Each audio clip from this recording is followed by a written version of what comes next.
Hello, everyone. This is the part 2 to the story uploaded yesterday, so if you haven't already, go watch that one first. It's linked in the description. Welcome to Worchester Street's 31 Nights of Halloween, Night 6. It's been 10 days, and it's still raining. Luna and I sat in the living room as Mrs. Snyder tended to the youngest Dawson girl. The girl had a compound fracture in her ankle and was sweaty with pain. Mrs. Snyder changed her bandage and gave her one of the pills we'd gathered before laying her back down to sleep. Then she pulled over a chair and focused all her attention on us to hear what happened. Luna explained to her mom most of what we'd seen, but she paused when it came time to describe the fire station. "Mrs. Snyder," I said, "Stanley was cut up all into little pieces, but there was no blood anywhere." The Dawson girl sat up, staring at us with eyes full of pain. "That's how Bernie was. I filled his bowl with dog food, but he was in the kitchen all cut up. Then the storm blew the tree down." Mrs. Snyder gently pushed her back down on the couch. "Sleep," she said. Her voice was kind, but held a firm note of command. The Dawson girl fell back and closed her eyes, asleep almost immediately. We told her about the map Stanley had set up in the fire station, how it had marked my house as being at risk. "Mrs. Salinger, too," Luna said from beside me. "What?" I asked. "I looked at the map," she said, almost absent-mindedly. "In this part of the town, there was a symbol on your house and on Mrs. Salinger's." Luna's mom looked between us, her eyes sharp. "Listen, here's what we'll do. You'll both go get Milton's dad, then you'll swing by Miss Salinger and bring them both here. We'll make room." My mind flashed back to the half-full bottle of booze I'd left in my dad's hand. My dad might not be in a state to walk, especially in this storm. Some of the sharpness in her eyes gave away, revealing pity. "Fine. You'll spend the night there with him until he's in a state to move. Then, tomorrow morning, you'll bring him and Mrs. Salinger here." We agreed, slung our coats back on, and set out through the storm. It had weakened considerably, and I allowed myself a faint hope that it might finally be ending.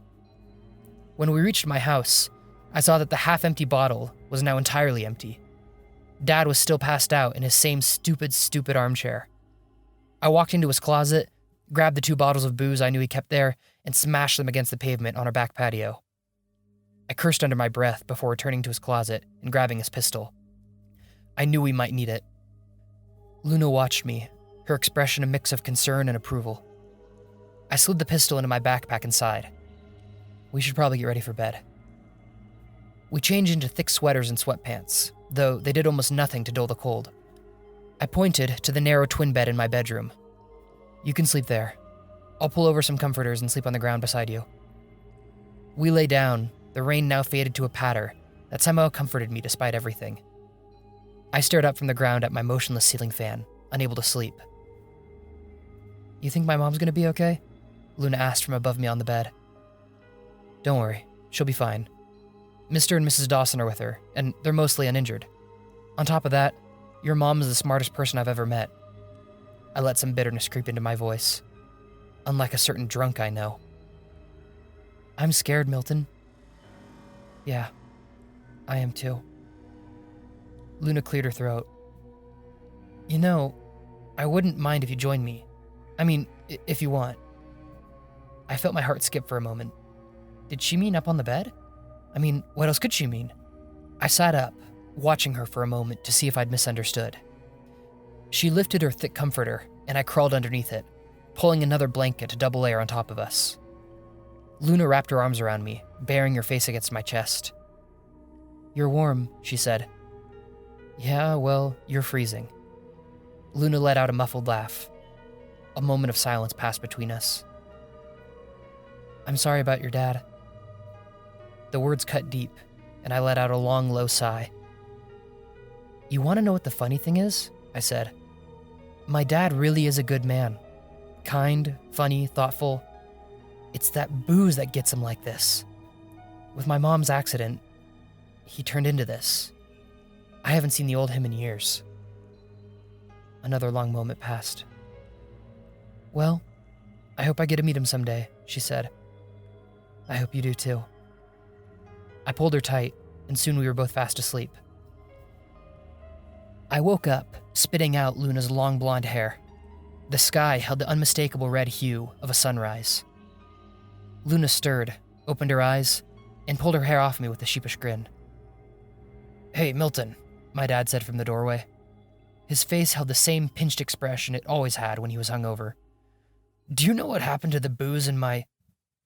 "Oh. Hi, Luna." Luna froze, her face coloring bright red. She shot upright and bent over in a half-nod, half-bow. Hi, Mr. Maves. This isn't what it looks..." She trailed off, as if realizing nothing she could say would improve our situation. After the initial awkwardness passed, we explained to him what we'd seen and what our plan was. He was hesitant at first, but when he heard Luna's mom would have headache medicine, he agreed. We ate what little food remained at my house for breakfast and set off toward Mrs. Salinger's place. The rain dripped down from the leaves above us, now no stronger than an average afternoon rainstorm. Hope that it might actually be over surged in my gut as we reached the house. "Mrs. Salinger," I said as I ran up the steps, only realizing at the last moment that the door was swinging open on its hinges. I paused on the front porch, looking into the house. A black silhouette was standing in the living room. It looked to be around 6 feet tall and had 2 hooked blades on the end of its arms instead of hands. One hook of the creature held what looked like a piece of Mrs. Salinger's foot. It made a horrific slurp as it sucked on the stump. Luna ran up the stairs beside me. "Milton?" She saw it. It rose up to its full height, turning to face us and letting out the same guttural clack we'd heard in the fire station.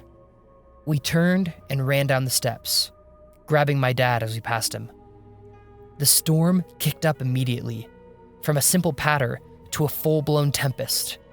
Wind whipped from every side, but we kept running. After just a few seconds, trees began to topple around us.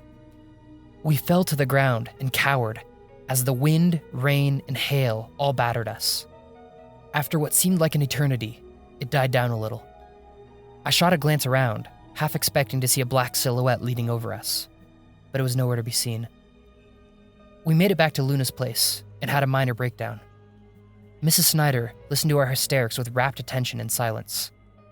When we were done, she handed each of us a banana and told us to eat. "Listen," she said, "here's what I figure. That thing must be vulnerable. Otherwise, why would it need the storm?" She looked at me. "You brought that gun, right?" I pulled it from my bag and set it on the table. "Good." She sat back, rubbing her eyes. A part of my mind wondered how much sleep she'd been getting for the past week. Finally, she sat forward again. "We'll figure something out. For now, you should probably eat those peels. They're edible, and we're just about out of food. We're gonna try to figure something out. I'll be sure to update you all here with what happens next." I hope you all enjoyed this story. Like I said in the beginning of part 1, I'm a huge fan of the novel The Shining by Stephen King. If you want to check it out, you can get a free 30 days and the audiobook from Audible by following the link audibletrial.com/street. It's linked in the description. A huge shout out to my Patreon backers, Private Castle, Lilith Scyther, and Maureen Garcia. Your generosity is what makes this channel possible. If you want a free copy of my ebook, be sure to visit my site, linked in the description as well. Also, be sure to come back for tomorrow's night of Halloween. Thank you for watching, and I hope you've enjoyed your time on Worchester Street.